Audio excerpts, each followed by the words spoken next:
السلام عليكم اخواتي، كي دايرين؟ لاباس عليكم؟ نتمنى ان شاء الله تكونوا بخير وعلى خير.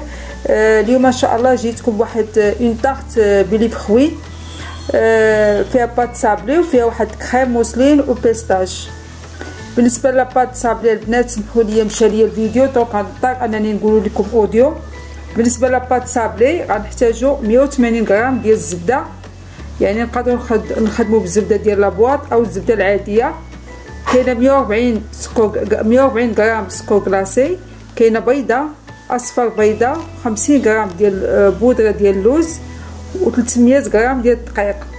بالنسبه للبودره داموند يعني البودره ديال اللوز نقدروا نعوضوها بالدقيق، يعني عوض 300 ديال الدقيق و50 غرام ديال البودره ديال اللوز نديرو 350 غرام كل دقيق. دونك تقدروا البنات تخدموا بنصف المقادير كما خدمت انا، يعني كافيه باش تخرج لكم واحد الكميه لا باس بها. بالنسبه لاباط صابلي ممكن نخدموا بلاباط صابلي اللي كنت درت لكم في الفيديو ديال الطويسات ديال البيستاج، حتى هي كتجي رائعه البنات. المهم انا عطيتكم دو باط ديال صابلي، يعني اللي عجباتكم خدموا بها ماشي مشكل. بالنسبه للطريقه ديال باط صابلي ديما كناخذوا الزبده والسكر كلاصي كنخدموهم بوماط، من بعد كنضيفوا بيضه اصفر بيضه ونخلطوا الخليط كامل. كناخذوا الدقيق وبودره ديال اللوز عفوا كنغربلوهم وكنضيفوهم. اين فوا تنضيفوا ملي تنضيفوا الدقيق وبودره داموند فقط كتجمعوا بالاصابع. وحبذا يا ريت ترجعوا الفيديو ديال باط صابلي ديال الطويسات ديال البيستاج، تما غتشوفوا الطريقه الصحيحه ديال تحضير باط صابلي. وسمحوا لي بزاف ونتمنى ان شاء الله ان المعلومه توصلكم. رجعوا الفيديو غتشوفوا الطريقه مزيان وتفهموا مزيان. دونك كما كتشوفوا العجين هيا بعد ما خليتها ساعتين في الثلاجه. باط صابلي بقات ساعتين في الثلاجه، بما ان ما فيهاش الخميره كنقدر نخليها اسبوع في الثلاجه ماشي مشكل. دونك دابا غنصفوا العجين ديالنا بالبابي كويسون، قطعتها على جوج. غالبا انا كنت ندير بلاستيك، ما كاينش دابا البلاستيك، راني درت بابي كويسون قطعته على جوج. دونك دابا صرفنا العجين فوق بابي كويسون، حطينا فوق بابي كويسون، غنديرو النصف الاخر ديال بابي كويسون غنصفوه. يعني ما تكون غليظه ما تكون رقيقه. انا غنوريكم السمك ديالها، نحاول نقادوها بيدينا بهذا الشكل.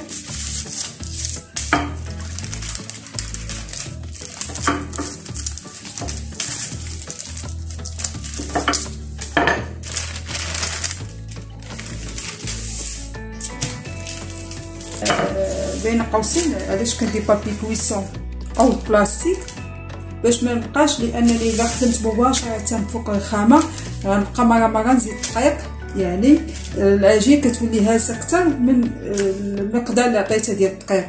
سو كيفي انني تندير هاد بابي كويسون او بلاستيك باش ما نبقاش نزيد دقيق نهائيا. ولاباط صافي تجينا مقرمشه متجيش مدقصه. دونك كما كتشوفوا غناخذ الساكل ديالي على حسب العبار اللي بغيتي. انا بغيتهم شويه مايل، دونك دابا غادي نحط الساكل هنا غنحطو ونخليه. غناخذ المؤسكي ديالنا ونقطع دي بون سميطات باش غنديرو في الجناب.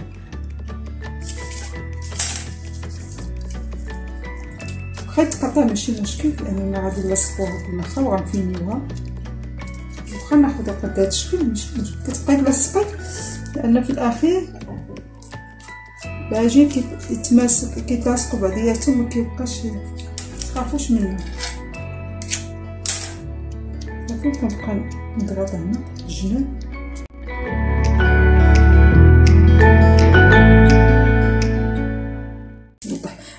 في نفس الوقت كتلصقوا العجين في الجناب وفي نفس الوقت كتلصقوها مع العجين اللي تحت.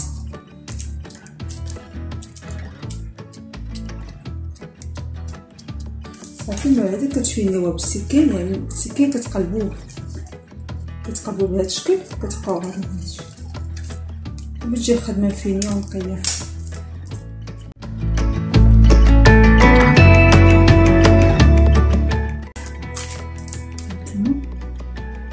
كتلصق اوتوماتيكمون كتلصق صافي. كنبقى نقاد في الجناب. دابا دينا غليظه كنحاول نضغط يديا في نفس الوقت كنفيني بالسكين. انا غناخد لاطا غندخلها المجمد لان هاد لي طاح ضروري يدخلوا المجمد باش ملي تندخلوا المجمد باش ما يطيحوش لنا من الجناب. ينفع داخلين من الفرن ما يطيحوش لك من الجناب. هذه خصها تبقى عندكم طريقه معتمده، عمركم ما تخافوا من لي طاح تيطيحوا لكم.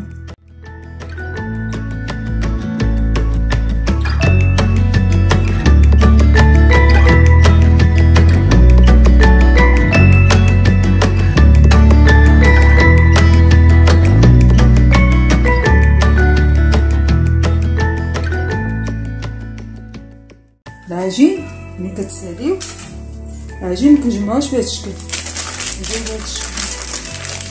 هاد الصابيه ديال 5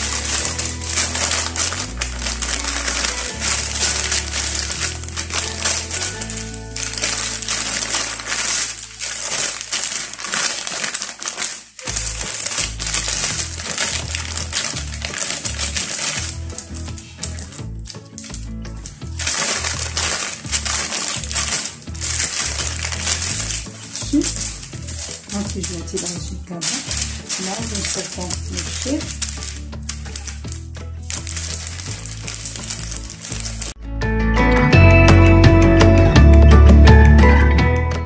يعني الصوب ديالها تكون بهاد الشكل هذا، تكون مغليظه ناطقه.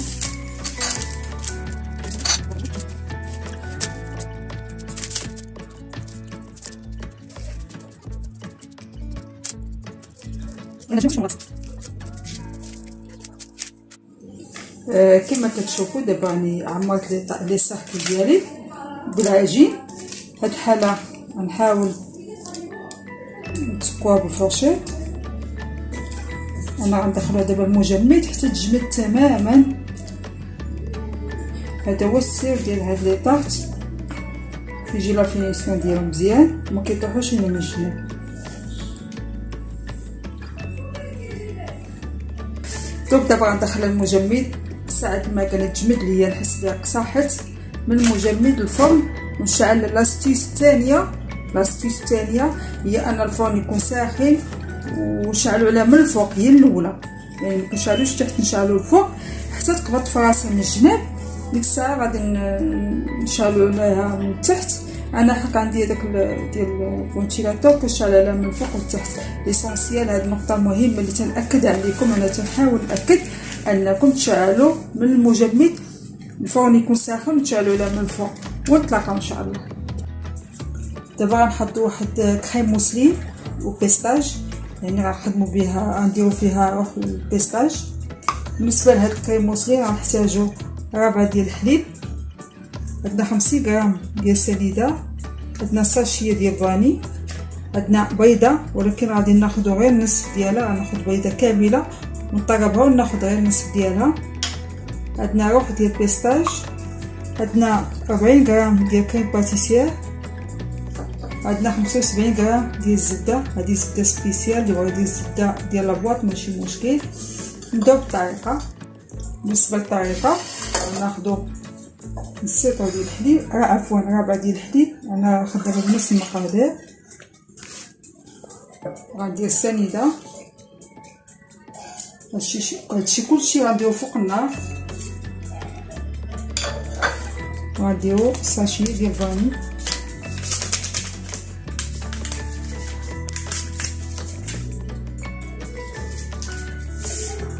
هادشي كلشي غنديرو فوق النار حتى الغليان، حتى يغلى ليا الحليب. هنا بعد ما درنا الحليب والفاني والسنيده فوق النار حتى يوصل درجه الغليان، غناخذو كريم باتيسير. نقدروا نديرو حتى نصف سنيده، يعني ندير نص سنيده في كاسرونه ونص سنيده هنا، اللي انا غندير ماشي مشكل. هادشي كلشي غادي يتخلط كلشي ويرجع لي فوق النار. ناخذ بيضه ضربها. انا خديت بيضه كامله غنطربها لاني غندير غير نصف ديال البيضه بما انني ندير نصف المقادير. ها هي البيضه طربتها، نخليها جانبا نتسناو حتى يوصل لنا الحليب درجه الغليان. بغيت نوريكم غير لي طاس اللي خرجتهم من الفران. هما لي طاس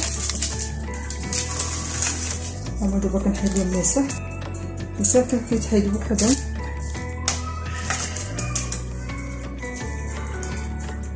حيت ما متحيدوش كتبلات نوريكم هانت كيتحيد بسهوله.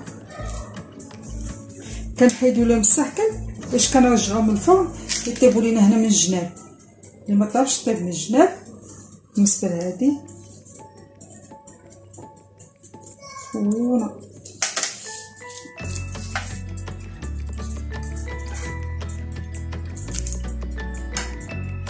علاش دويت قبيله كنت نقول لكم من الكونجيلاتور الفرن نشعلوا عليه من الفوق باش كيجيو لا فينيسيون من هنايا كيبقاو طالعين. شي دابا هاد الطريقه خصها تبقى معتمده عندكم ديما الكونجيلاتور في الفرن. دابا البنات هنا غنوريكم ثاني شنو غندير بالنسبه لي طاقت بعد ما طابوا. غادي ناخذ بياض البيض وغندير فيه واحد بودر فاني او فانيا غنطربها مزيان، وغادي ندير واحد من كوش رقيقه واحد كوش يعني قليله هنا الفوق غندير بالبانسو وغنرجع الفرن. علاش؟ باش اين فوا تندير سواء درت الكريم اي كريم هادو تيبقاو ليا ناشفين هاد لي طاحت. فهمنا البنات؟ نتمنى ان شاء الله توصلكم المعلومه.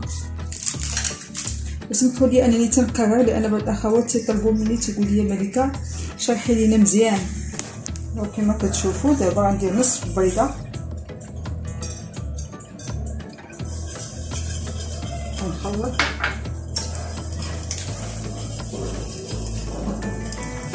كاين باتيسير مع البيضه مع نص بيضه. وغالبا كما قلت لكم كندير نصف سنيده هنا ونصف سنيده هنا. ها الحليب عندنا وصل درجه الغليان.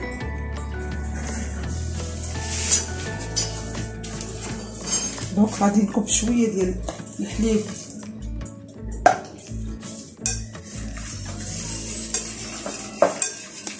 هاكو كنقطعها بهذا الشكل هذا.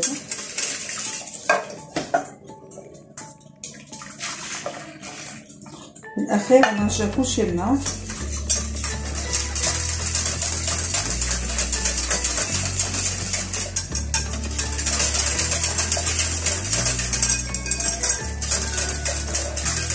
دابا نرجع كلشي كما قلت لكم الكاسرونه.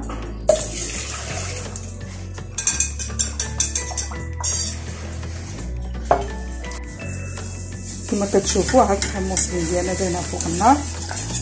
كاين باتيسير دايرين فوق النار باقا ما وصلش الموصلين. ما توقفوش على التحريك بالعافيه الهيله ضروري العافيه الهيله.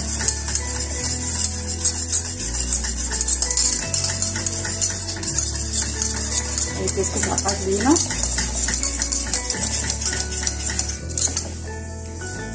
البنات. هاي كتعقد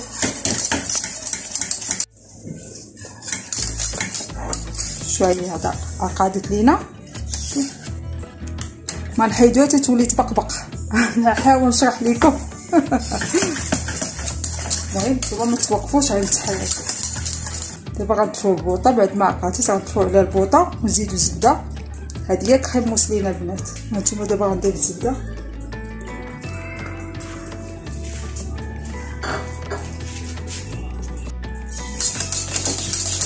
دابا من بعد ما ضفنا الزبده غنبقاو نحركو وتخلط لنا الزبده مع الخليط ديالنا اللي هو كريم باتيسير.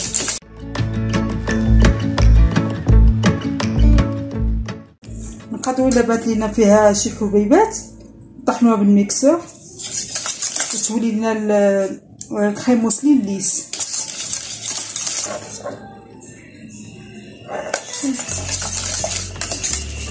نزيد واحد بيستاج.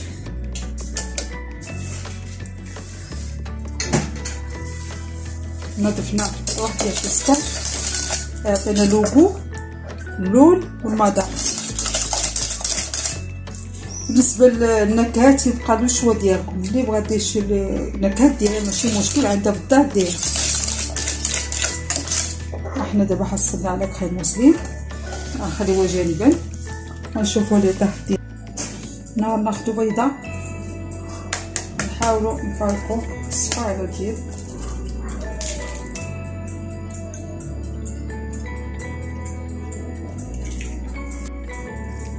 وغندهنوا هاد لي طاحت. غناخذوا البانسو وغندهنوا هاد لي طاحت بهاد البيض باش تكون واحد ايكوش. واخا تنديرو الكريمه تيبقاو لينا لي طاحت مزيانين، خايباتو مثلا ما يفسدوش لينا لي طاحت، كيبقاو حتى كروكون.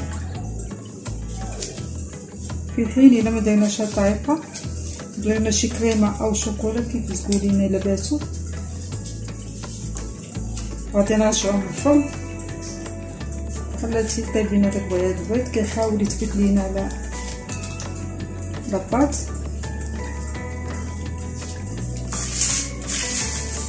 هاد لي ساحكل البنات كيجيبوا هاد لي طاحت فينيه من الجناب، انا تنفضلهم على المشنفين.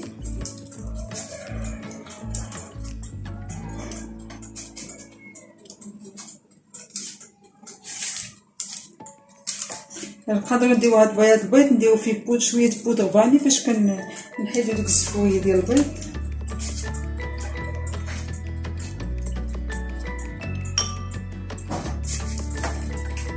دابا غندخلوا لي طاح ديالنا بعد ما دهناو ببياض البيض، غندخلوهم الفرن.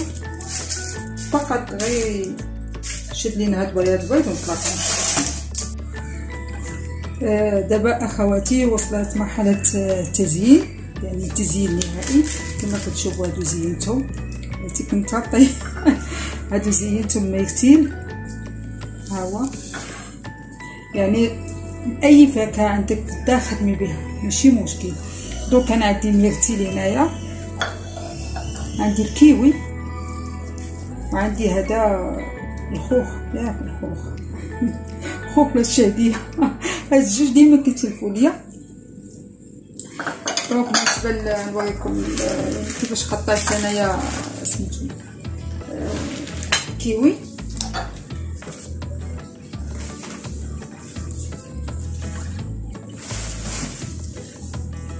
يعني شديت كيويه نقيتها قطعتها دوائر. ما كلشي كيعرف، غير كاين بنات مبتدئات ما كيعرفوش. صافي تنقطعوا الكيوي على جوج بهذا الشكل هذا.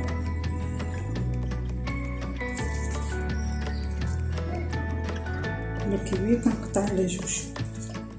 نفس الشيء بالنسبه للخوخ، انا فقط تعمدت ندير على ود الالوان. اما تقطعي اي فاكهه وحده تزيني بها. بالنسبه للكريمه كريم موسلين هاي درتها في البوش، يعني ضروري طحنوها في هذا بالميكسور او دارت المونيليكس فقط باش كتولينا ديك سميتو الكريم تولينا ليس. بالنسبه للشهديه كنقطعها حتى هي بحال هكا انصاف.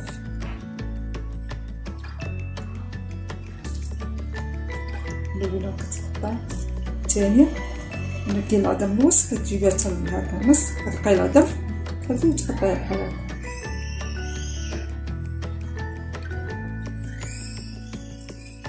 هادي كتقطع انصاف باش في الديكوراسيون كتجي مزيانه، كتشكل على شكل ورده. نوريكم وحده ديال نوريكم. انا خدت من تحت غندير منها كريمه بهذا الشكل هذا. كتجي بنينه البنات هاد كريم موسلين، كتجي لذيذه.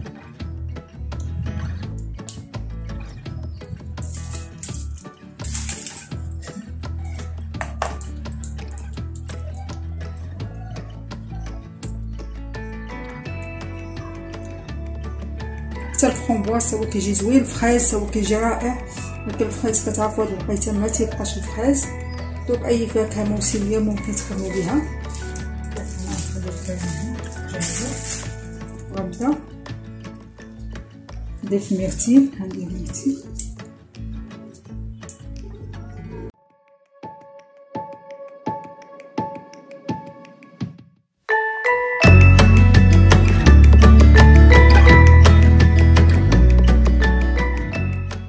بالنسبه للزين كنبقى غادا بحال هذا الشكل، يعني وحده كتدخل في واحد نص، وحده كتدخل في نص، وحده نص، وحده التعبير.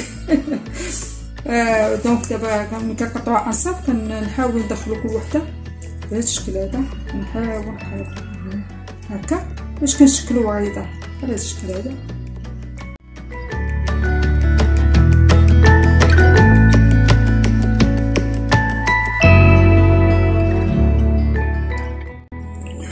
كما كتشوفوا اخواتي هنايا لي طاقت طاعو كندير ديك الدهنه ديال ناباج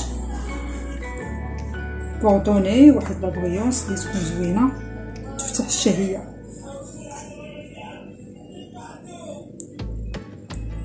هنا اخواتي هذا هو الشكل النهائي ديال لي طاقت بكريم موسلين بالمذاق ديال البيستاج. نتمنى ان شاء الله انهم ينالوا الاستحسان ديالكم ويعجبوكم، ولا عجبوكم بارطاجيو مع العائله والصديقات ديالكم. ما تنسوناش اخواتي باللايكات لايكات لايكات وتفعيل الجرس والتعاليق المحفزه. وشكرا لكل من انضم للقناه ديالي وكيشجعني، شكرا لكم بزاف بزاف، وبالصحه والراحه، والسلام عليكم ورحمه الله وبركاته.